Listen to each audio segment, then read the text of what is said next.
सकते हैं कि 15 अगस्त स्वतंत्रता दिवस के दिन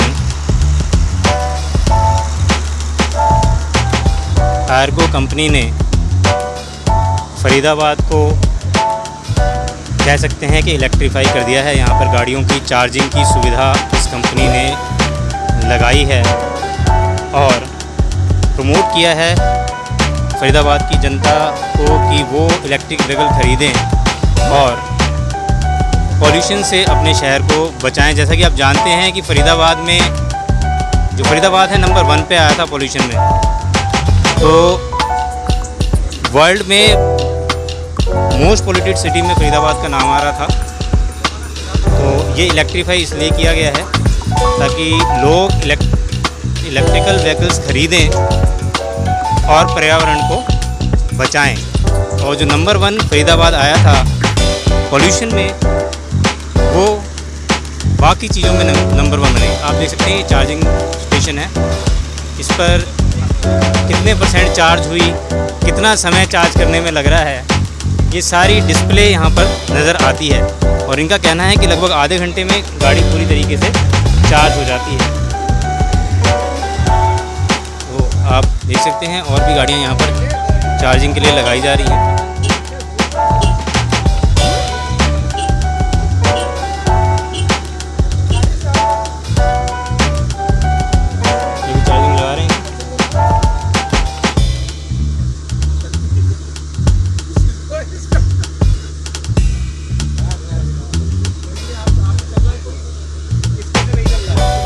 के ऑर्गेनाइजर्स हैं उनसे बात हुई। बात करने पर उन्होंने बताया कि इनका टारगेट जो है मोस्टली जो ढाबे होते हैं हाईवे के ऊपर, उसको इलेक्ट्रीफाई करेंगे, वहाँ पर चार्जिंग पॉइंट लगाएंगे और जो भी आराम की जगह होती है, लॉन्ग रूट पर कोई जाए वो वहाँ पर एंजॉय करे, खाना पीना खाए, तब तक उसी गाड़ी उसको चार्ज होकर के रेडी मिले।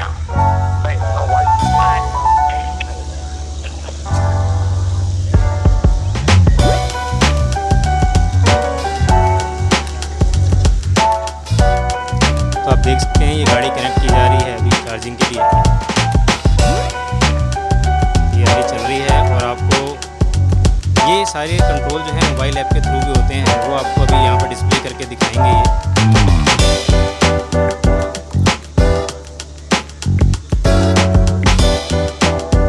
जी सर, आप बताएंगे? जी सर बताइए, आप कुछ मोबाइल ऐप के बारे में बता रहे थे, क्या क्या सुविधा उस ऐप से कस्टमर को होगी, वो एक बार आप बताइए और डिस्प्ले करके भी दिखा दीजिए। सर जैसे मैं आपको दिखाता हूँ, ये हमारी ऐप है आर्गो ईवी स्मार्ट की ऐप। आप यहाँ पे ऐप में जाएंगे, आपका चार्जर ग्रीन कलर का जो लोकेशन दिख रहा है वो चार्जर एक्टिव है, लाइव है चार्ज करने के लिए। इस पर आप क्लिक करेंगे, लोकेशन आ गया। इस लोकेशन में जितने भी चार्जर अभी लगे हुए हैं वो सबकी सीरियल नंबर के हिसाब से एडिशन आ गया है कि जो भी चार्जर हमें सेलेक्ट करना है। अभी जैसे चार्जिंग का फास्ट चार्जर, ये CCS2 fast charger already charge कर रहा है, ये चार्जर अवेलेबल है और ये वाला चार्जर अवेलेबल है। तो मैं इस चार्जर का ID नंबर चेक करता हूँ, तो यहाँ पे 0257, ठीक है, मैं यहाँ पे 0257 ID सेलेक्ट करूँगा, ठीक है।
AC का पोर्ट है, टाइप 2 AC चार्जर का। यहाँ पे हमने चार्जिंग केबल लगा दिया, ठीक है।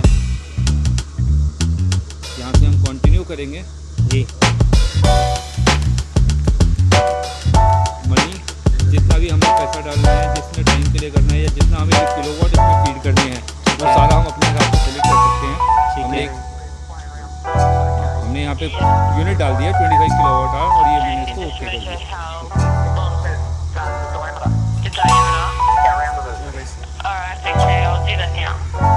ये चार्जिंग होना स्टार्ट हो गया। गाड़ी चार्ज होना स्टार्ट हो चुकी है अभी इसका आगे ये मोबाइल के थ्रू ही स्टार्ट हुई है। मोबाइल की थ्रू ये यहाँ से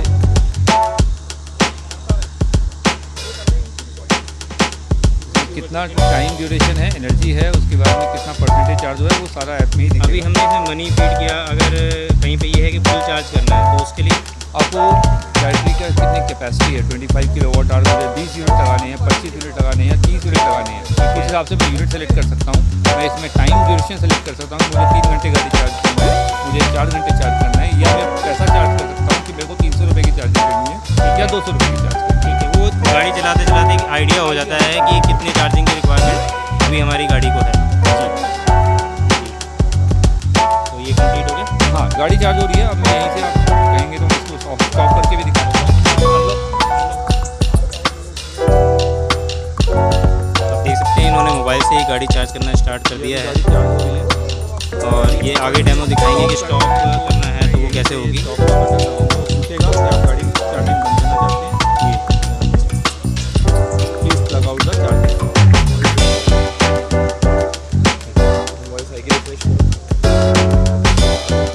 इनवॉइस भी इसके ऊपर ही जनरेट हो जाएगा। अभी हमने यहाँ पे ठीक है, ठीक है। जो भी आपका टैरिफ चार्ज होगा उस हिसाब से आपका बिल जनरेट होगा। ये आपके पास मेल पे भी पहुँचेगा और यहाँ ऐप में भी।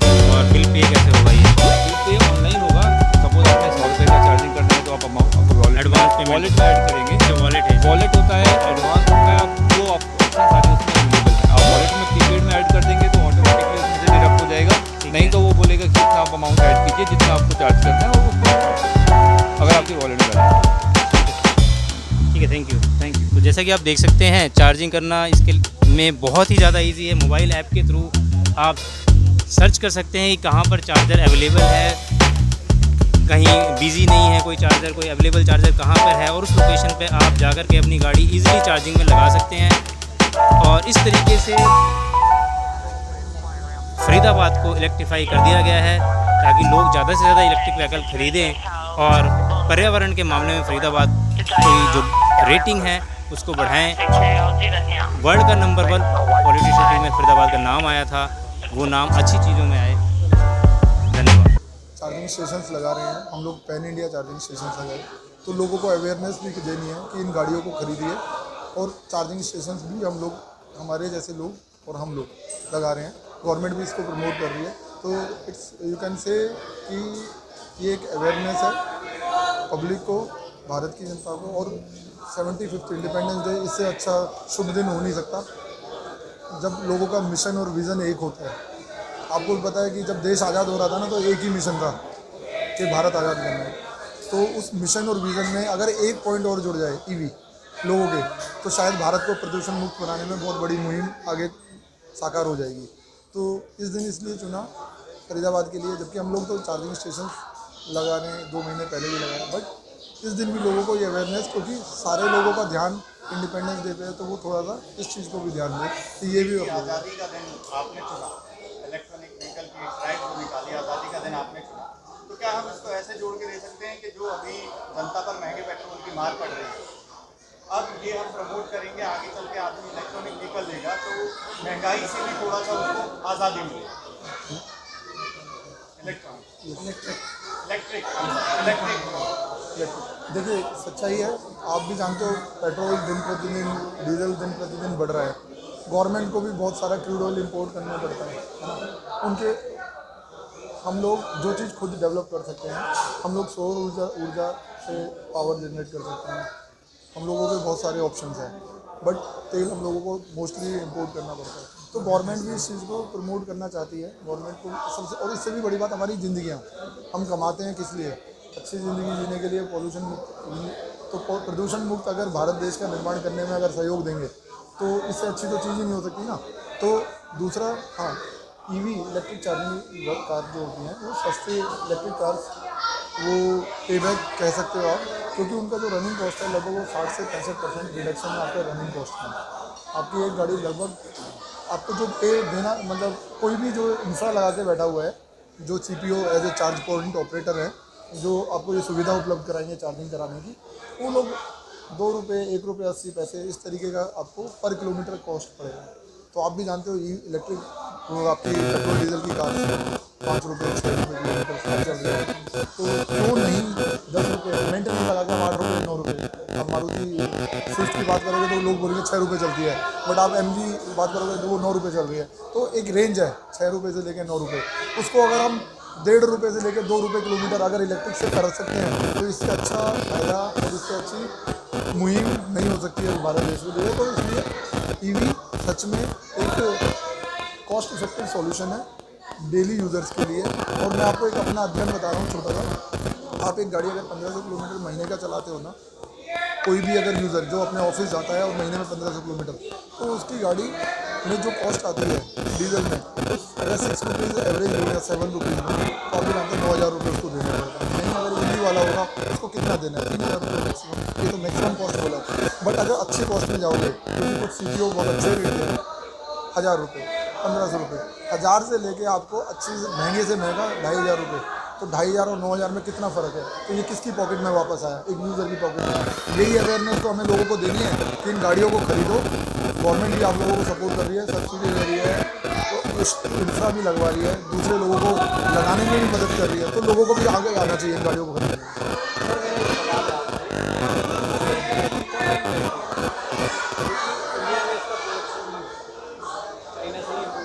बिल्कुल ये जो मुहिम है, एक तो सबसे पहले मेड इन इंडिया नहीं है।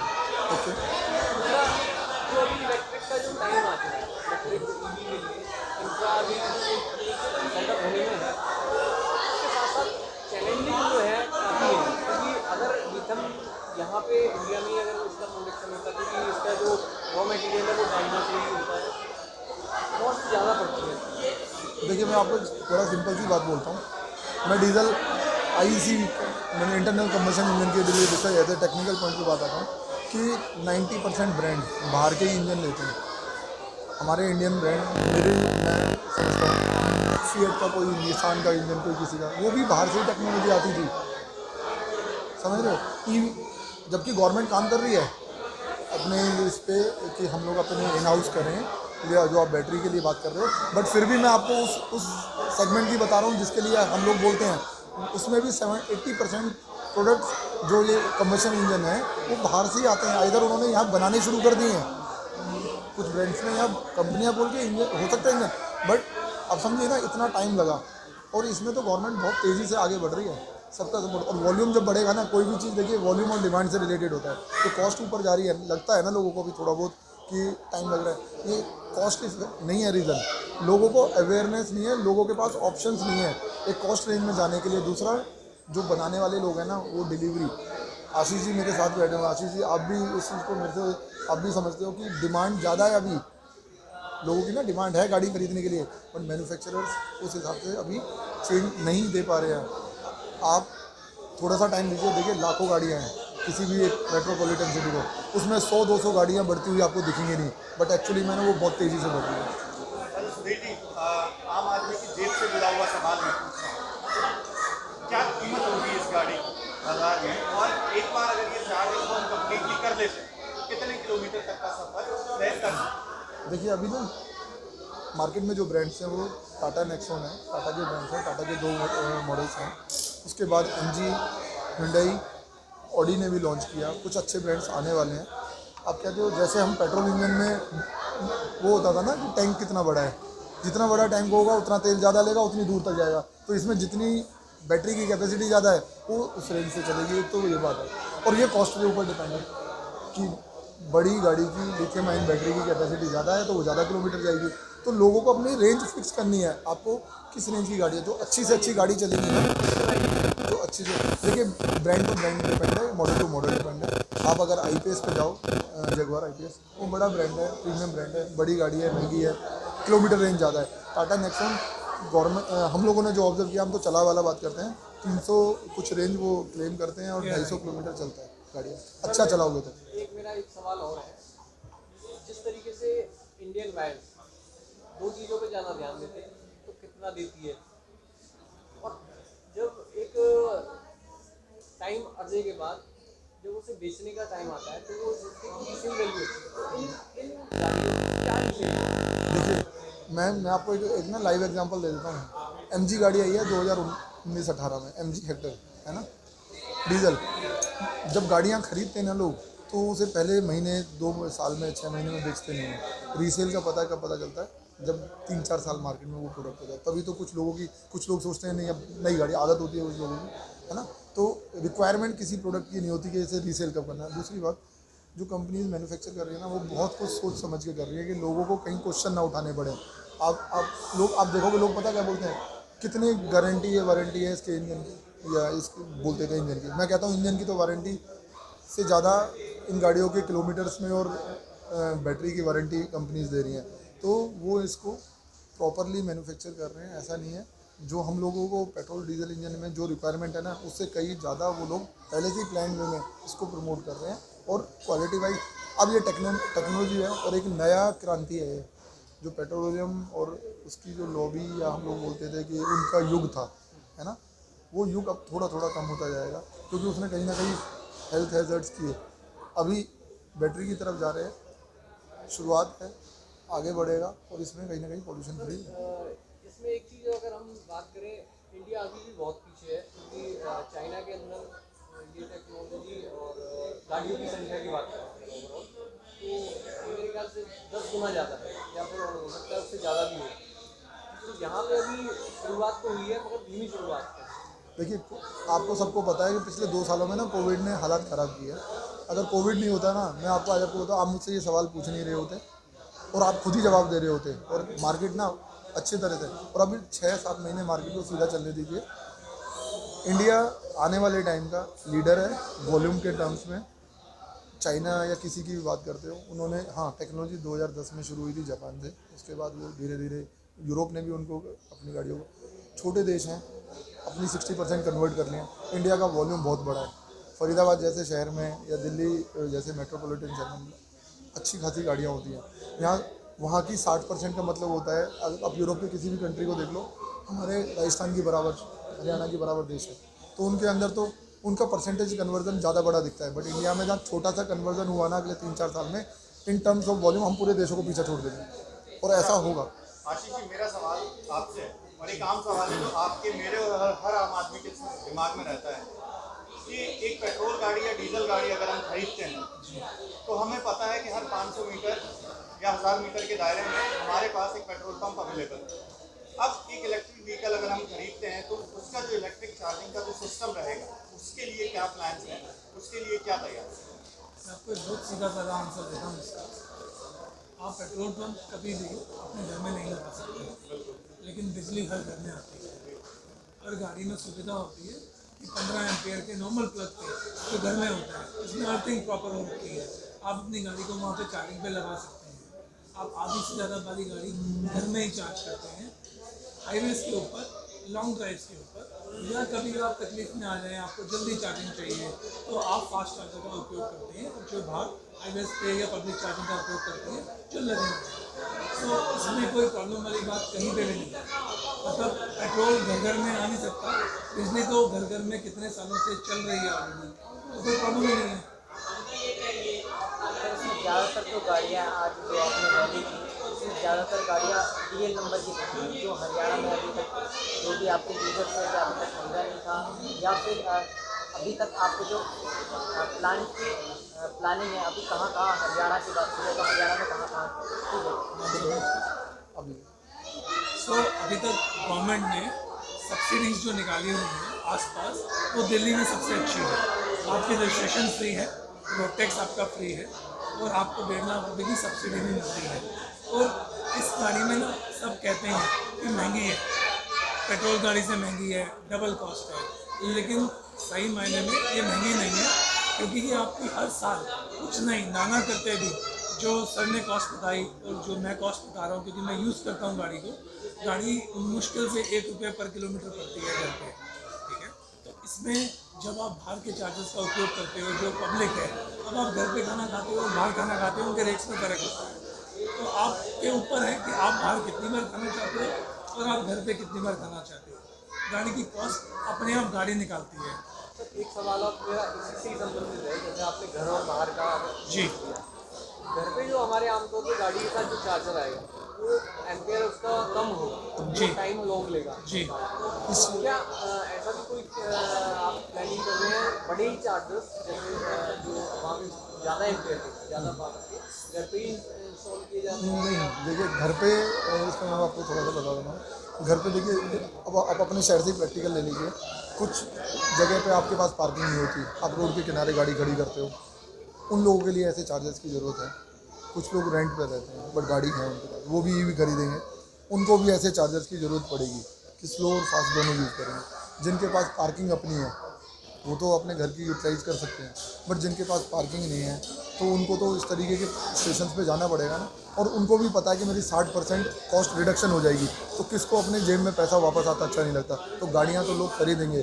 तो ये चार्जर्स जो फास्ट चार्जर्स हैं इनकी भी ज़रूरत है, और घर पे भी जिनको सुविधा है वो लोग वहाँ भी करेंगे। जो RW है इंडस्ट्री आपके रियल इस्टेट में, गवर्नमेंट भी अच्छे स्टेप्स ले रही है। इवन आप सब्सिडी की हरियाणा गवर्नमेंट या और भी स्टेट्स की government, they are also already working on this. और मतलब डिप्टी CM शायद वो इस डिपार्टमेंट को देख रहे हैं, EV को हरियाणा के अंदर, तो he is already in process. तो हरियाणा पे भी अब ये ध्यान है, गवर्नमेंट इज़ वर्किंग। मैं इसमें ऐड करूँगा कि आप जब चार्जर्स की बात करते हैं तो गाड़ी में AC और DC दोनों तरह की चार्जिंग होती है।